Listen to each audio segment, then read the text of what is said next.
سب دوستوں سے گزارش ہے کہ ایک بار درود شریف پڑھ لے۔ ایک بار درود شریف پڑھنے سے اللہ 10 مرتبہ رحمت فرماتے ہیں۔ مال اللہ کی راہ میں خرچ کرنا۔ اللہ تعالیٰ قرآن میں انسانوں کو بار بار فی سبیل اللہ خرچ کرنے کا حکم دیتا ہے۔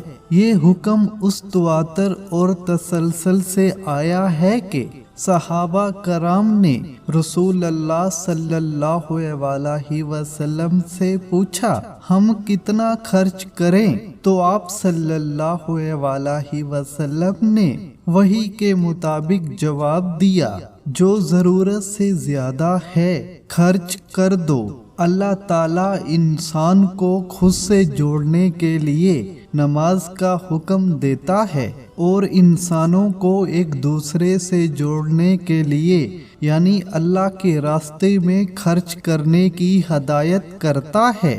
جب مکہ کے مسلمان ہجرت کر کے مدینہ پہنچے، وہ بے گھر اور بے روزگار تھے، تو قرآن کی منشا کے مطابق یہ انسانی مسئلہ اخوت اور انفاق کے سنہری اسلامی اصولوں کے مطابق حل کیا گیا۔ مدینہ کے انصار نے مہاجروں کو اپنے کاروبار اور جائیداد میں شریک کر لیا۔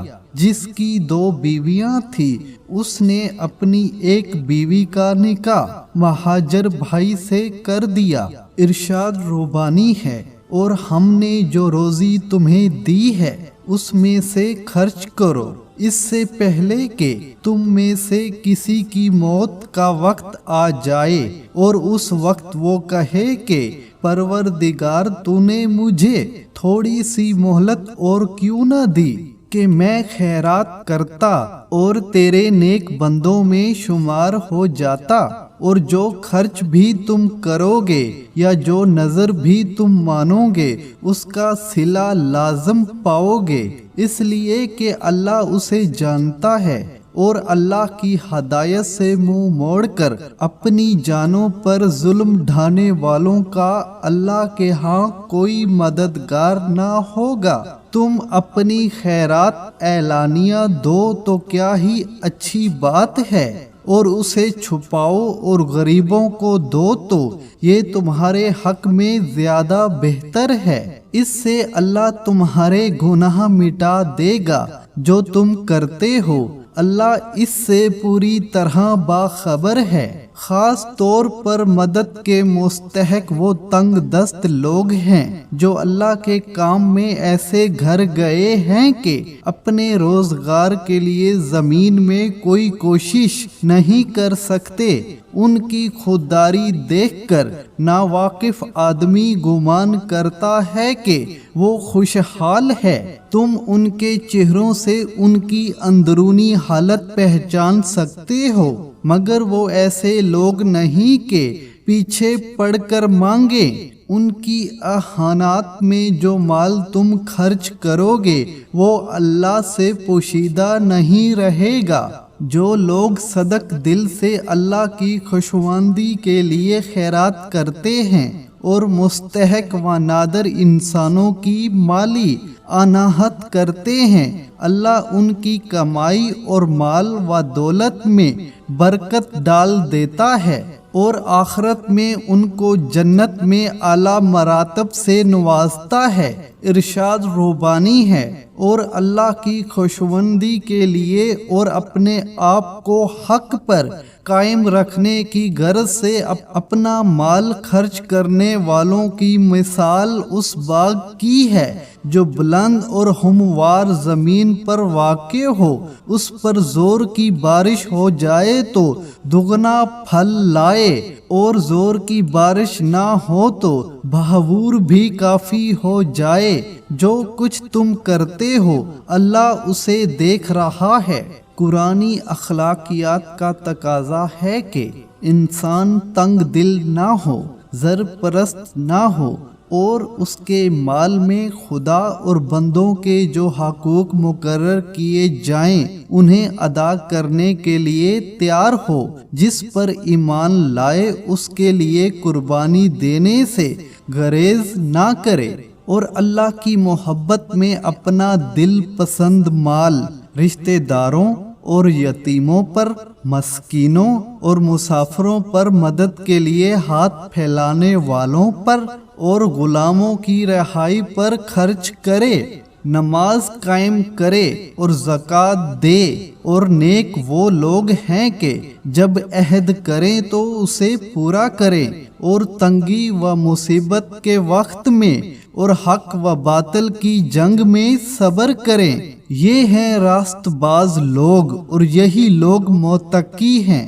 اللہ کے راستے میں خرچ کرنے کا عمل اللہ کو اس قدر پسند ہے کہ اللہ اس مال کو اپنے ذمے قرض حسنہ قرار دیتا ہے۔ کون انسان ہوگا جو اپنے رب کو خوش کرنے کی خواہش نہ رکھتا ہو؟ خیرات دکھاوے کے لیے نہیں ہونی چاہیے۔ جس کی مالی اناہت کی جائے اس کی عزت نفس کا خیال رکھا جائے۔ ارشاد ربانی ہے، تم میں کون ہے جو اللہ کو قرض حسنہ دے تاکہ اللہ اسے کئی گنا بڑھا چڑھا کر واپس کرے؟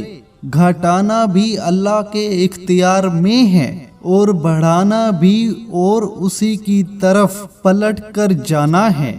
اے ایمان لانے والو، اپنے صدقات کو احسان جتا کر اور دکھا کر اس شخص کی طرح خاک میں نہ ملا دو جو اپنا مال باعث لوگوں کو دکھانے کو خرچ کرتا ہے اور نہ اللہ پر ایمان رکھتا ہے نہ آخرت پر۔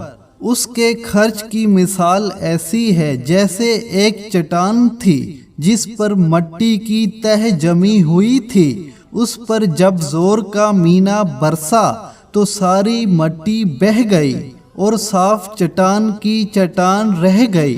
اس آیات میں بیان کی گئی تمثیل میں بارش سے مراد خیرات ہے، چٹان سے مراد اس کی نیت اور جذبے کی خرابی ہے، اور مٹی کی ہلکی سی تہ سے مراد نیکی کی زہری شکل ہے جس کے نیچے نیت کی خرابی چھپی ہوئی ہے۔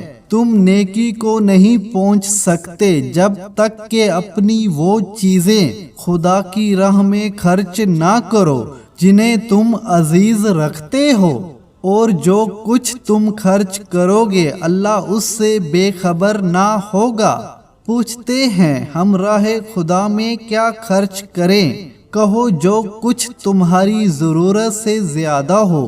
اس طرح اللہ تمہارے لیے صاف صاف احکام بیان کرتا ہے، شاید کہ تم دنیا اور آخرت دونوں کی فکر کرو۔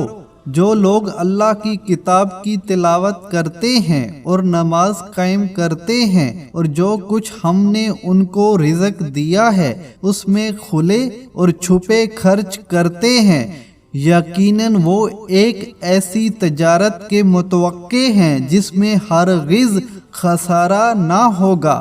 دنیا کا مال اور زمین سب اللہ کی ملکیت ہے۔ یہ اشیاء بعض انسانوں کے پاس اللہ کے خلیفہ کی حیثیت سے امانت ہوتی ہے، لہذا انسان کا فرض ہے کہ اصل مالک اللہ کی منشا کے مطابق اللہ کی راہ میں خرچ کرے۔ ارشاد ربانی ہے، ایمان لاؤ اللہ اور اس کے رسول صلی اللہ علیہ وسلم پر، اور خرچ کرو ان چیزوں میں سے جس پر اس نے تم کو خلیفہ بنایا ہے۔ جو لوگ تم میں سے ایمان لائیں گے اور مال خرچ کریں گے ان کے لیے بڑا اجر ہے۔ تمہیں کیا ہو گیا ہے کہ تم اللہ پر ایمان نہیں لاتے، حالانکہ رسول تمہیں اپنے رب پر ایمان لانے کی دعوت دے رہا ہے۔